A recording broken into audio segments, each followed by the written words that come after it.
Tune in to Sports 360 with Ahmed Hamad. On the third day of the third and final cricket test match between New Zealand and England needing 658 to win were 18 for 2 at close of play, which means they still need 640 runs with 8 wickets in hand. Earlier, New Zealand scored 347 runs in their first inning and bowled out England for 143, thus taking a lead of 204 runs.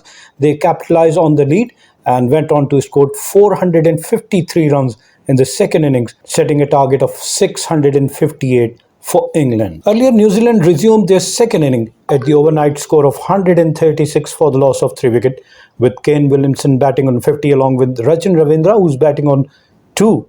And they put on 453 runs. Yes, New Zealand scored 453 runs. Kane Williamson scored his 33rd century in Test cricket and his 7th at Seddon Park in Hamilton. They began their second inning at the overnight score of 136 for 3, and they lost their first wicket at 435. Rachin Ravindra was out in the 60th over after scoring 44 from 90 balls, hitting 4 fours and 1 6. He was scored by Brydon Carse off the bowling of Matthew Pott before putting on 107 for the 4th wicket between Rachin Ravindra and Kane Williamson of 180 balls. Kane Williamson contributed 62 while Ravindra made 44 in that partnership, but they lost their 4th wicket at 235. Then Kane Williamson and Daryl Mitchell added another 92 of 114 balls for the 5th wicket, and Kane Williamson again contributed 50 while Daryl Mitchell scored 37 runs in that partnership and took their total to 327 in the 79th over when Kane Williamson was out after scoring 156 from 204 balls, hitting 24s and 1 6 with a strike rate of 76. He was scored by substitute Rehan Ahmed off the bowling of right-arm off-spinner Shoaib Bashir. New Zealand added another 48 for the 6th wicket between Daryl Mitchell and Tom Blundell, 48 of 56 ball. Daryl Mitchell scored 23 and Tom Blundell made 25 in that partnership, but they lost their 6th wicket of Daryl Mitchell in the 88th over when New Zealand were 375, and Daryl Mitchell, after scoring 60 from 84 balls with the help of 7 fours and 2 sixes, was out, caught by Matthew Pott off the bowling of Jacob Bethell. 5 runs later, New Zealand lost their 7th wicket, and that is of Glenn Phillips in the 91st over. He could only score 3 runs from 9 balls, caught by Brydon Carse off the bowling of Shoaib Bashir. New Zealand then added another 63 runs between Tom Blundell and Mitchell Sattner of 57 balls. Mitchell Sattner was the aggressor, scoring 49 from 38 balls, while Tom Blundell was silent feature in that partnership, scored 9 from 19 balls, 63 of 57 balls for the 8-wicket partnership. 8 to go was Mitchell Sattner in the 100th over. New Zealand were 443 and Mitchell Sattner scored 49. Unlucky, just fell short of 1 run for scoring his half century. He made 49 from 38 balls with the help of 3 fours and 5 sixes with a strike rate of 129. He was caught by Shoaib Bashir off the bowling of Joe Root. Then New Zealand lost their 9th wicket after adding another 10 runs. Tim Southee, playing his farewell test match, was out when New Zealand were 453 and he scored only 2 runs from 5 balls, caught by Crawley off the bowling of Jacob Bethell, and the last wicket also fell at 453. Matt Henry was the last man to go, and New Zealand were all out for 453. They batted for 101.4 overs, scored their runs at 4.45 and batted for 444 minutes. Kane Williamson was the only century scorer. He scored 156, his 31st century in Test cricket and 7th at Hamilton. The other significant scorer, Will Young with 60 and Daryl Mitchell also with 60, while Mitchell Sattner with 49 and Tom Blundell remain unbeaten on 44. Rachin Ravindra also scored 44 runs. Fall of wicket: first wicket fell at 35, second at 124, third at 128, fourth at 235, fifth at 327, sixth at 375, and seventh at 380, while eighth at 443.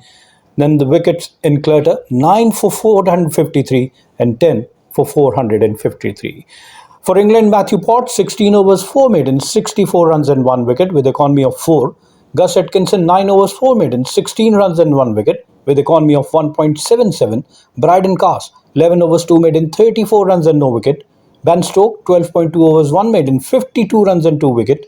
Shoaib Bashir, 36 overs 1 made in 170 runs and 2 wicket with economy of 4.72, while Jacob Bethell also bowled 14.2 overs, gave away 72 runs and capturing 3 wickets. Harry Brooks bowled 2 overs, gave away 13 runs, while Joe Root also bowled 1 over, gave away 17 runs but also capturing a wicket. England in their second inning, chasing a target of 658, were 18 for 2 at close of third day's play.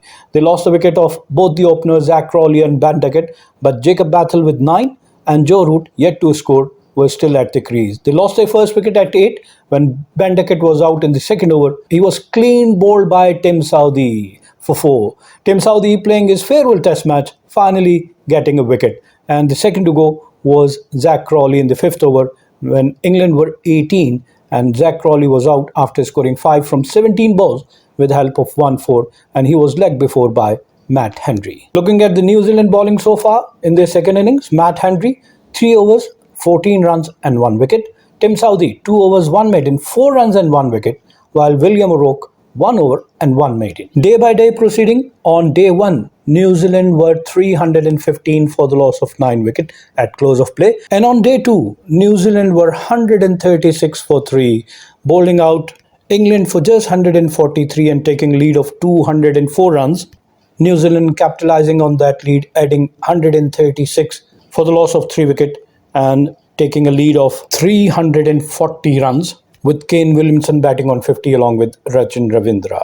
And on day 3, England, chasing a target of 658, were 18 for the loss of 2 wickets, which means England still need another 640 runs with 2 days of cricket still to be played, but they have 8 wickets in hand. England is leading the 3-match test series 2-0. They won the first test match played at Christchurch by 8 wickets. New Zealand scored 348 in the first inning and England went on to score 499, but in the second inning New Zealand were bowled out for 254 and England achieved the target for the loss of 2 wickets. Yes, 104 runs target for the loss of 2 wickets, thus winning the match by 8 wickets. And in the second test match at Wellington, England beat New Zealand by 323 runs, a comprehensive victory in both these 2 test matches, and England are now leading the 3-match test series 2-0. Top wicket takers of the series, Brydon Carse of England has so far captured 18 wickets from 6 innings, averaging 17.61,